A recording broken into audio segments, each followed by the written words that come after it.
မတို့ငပိကျင်လေးလှုပ်ရှားပြမှာဖြစ်ပါတယ်ငပိကျင်တော့မုံကျင်နယ်ဘက်မှာလှုပ်ရှားကြတာများတော့အရန်ကိုသမီးမိတ်တင်နောက်အောင်ကချွေလာတဲ့မျိုးဒီဇိုင်းကိုရေးစင်အောင်ဆေးပြီးတော့ငပိကျင်ဖြောင်းဖို့တော့အရင်ဆုံးတော့ပေးပါမယ်ရှင်ဒီတော့တက်တူကလုံးစားကိုခွန်စားပြီးတော့တော့ပေးပါမယ်ရှင်ဒီနေ့ဒီနေ့ရောပြီးတော့တော့လည်းအချိန်မပြီးနီးဒီလေးလေးတော့ပါဘူးရှင်နီးကိုအင်းလေးနဲ့တော့ပေးပါမယ်ဒီလိုတော့ရင်ဘယ်လိုပြီးတာငပိကျင်ခါတဲ့ခါကျရင်ဘိုင်းမနာကြပါဘူးရှင်ဒီလိုမျိုးပြီးကျင်တော့ဒီမှာไม่မျိုးကထွက်တယ်ဘိုင်းငပိအစုံငပိနော်ဒီငပိကအရန်ဟိုမှာချို့ပါတယ်လောကငငယ်နော်အဲ့မှာဒီငပိကိုအားပေးလို့ရတယ်နော်ဒါကငပိဘူးလေးရားပါတယ်ရှင်ပြင်လိုက်ပါမယ်ငပိဒီမှာနော်ဒီစိမ့်ငပိဘိုင်းငပိလေးကိုအစုံငပိကိုမီးကျင်လာအခုလိုနေထားလို့ဆိုရင်ပြန်ပါပြီဒါကိုပြီးကျင်တော့ဘုရားအားပါမယ်ရှင်ပြီးကျင်တဲ့အမြဲလေးပြီးပါတယ်ဒီကျင်တော့ကခဏတော့ငါတော်လာတဲ့မျိုးတီတိုင်းနဲ့ချက်တော့ဒီလိုလုံးထားပါမယ်။ဒီနေ့ပြည်စီများတော့အချုံမောအကြံအကြီးမဲ့ကြီးဒီလိုရှိရင်ငါပြရင်းနေငပေးချက်တော့ဒီတမယာဒီလိုလုပ်ခဲ့ပါလိမ့်ရှင်။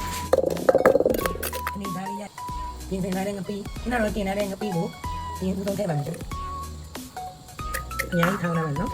ဒီနေ့ခုနကမျိုးတီတိုင်းတော့ဒီလိုထောင်းပါမယ်။ဒီလိုရှိရင်အချုံမောအဖိုးရည်ဆုံးတစ်စုံထည့်ပါမယ်ဒီနေ့ကြားလက်ဖက်ရည်ဆုံးနှစ်စုံကိုထည့်ပါမယ်ရှင်ဒီလိုရှိရင်ငါပြားရည်လက်ဖက်ရည်ဆုံး3စုံကန်ထည့်ပါမယ်မပြည့်အရန်မငန်လို့ငါပြားရည်3စုံတောင်းထားပါမယ်နော်ဘယ်လိုမပြည့်ညံ့နေလဲဆိုလို့ရှိရင်ငါပြားရည်ရှော့ထည့်လို့ရပါတယ်ဒီနေ့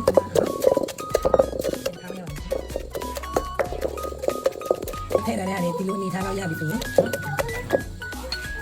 ဒီဥဆုံးမကြီးမဲ့ရည်ထည့်လိုက်ပါမယ်ဒီနေ့ကြတော့ငပိကိုအရင်ကြီးပြစ်သွားအောင်လို့ဒီစားကိုဒီနေ့ထည့်နော်ဒီလိုရှိရင်ဒါကိုဒီလို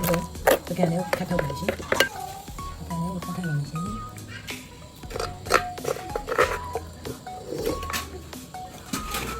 ခုလိုပကံလေးထည့်ပြီးဆိုရင်ခဏလုံးကချမ်းစိတ်တာနဲ့တန်ညာလေးကိုထည့်ပါရှင်ရှင်တွေကတော့ဒို့အဲ့လောက်ထည့်လို့ရမယ်ရှင်လေးတိုင်းရှင်လေးပေါ့နော်ဒီမှာတော့အချင်းတိုင်းတော့ကျွန်တော်တို့အချင်းကိုနည်းနည်းပို့ထည့်ရတယ်ခုနထောင်းတဲ့ငပိနဲ့တမယာကြီးကို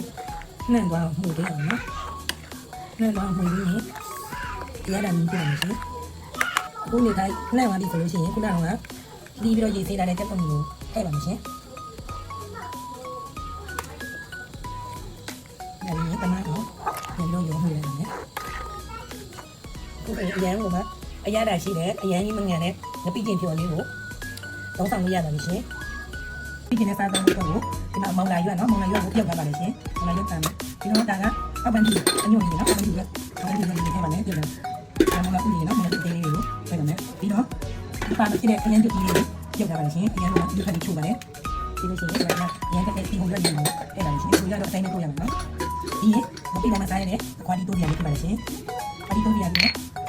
မလို့တရက်ပြင်းလေးနော်တရက်ပြင်းလေးပါထည့်ပါလိမ့်ရှင်ပြီးတော့မလို့ရဲ့တငင်းဝက်လေးကိုမုံမွေးလေးကြော်လာတာလေးလည်းပါပါမယ်ရှင်ခုဆိုရင်ငပိကျင်နဲ့ပွဲသက်စားရတဲ့တိုးစရာလေးလည်းစုံပါပြီရှင်ခုဆိုရင်ဒါလည်းရပါပြီခုလိုတိုးစရာအစုံနဲ့ငပိကျင်လေးကိုခမင်းမမိန်လေးစားကြပါမယ်အားပေးကြပါဦးရှင်ကျေးဇူးပါဘိုင်ဘိုင်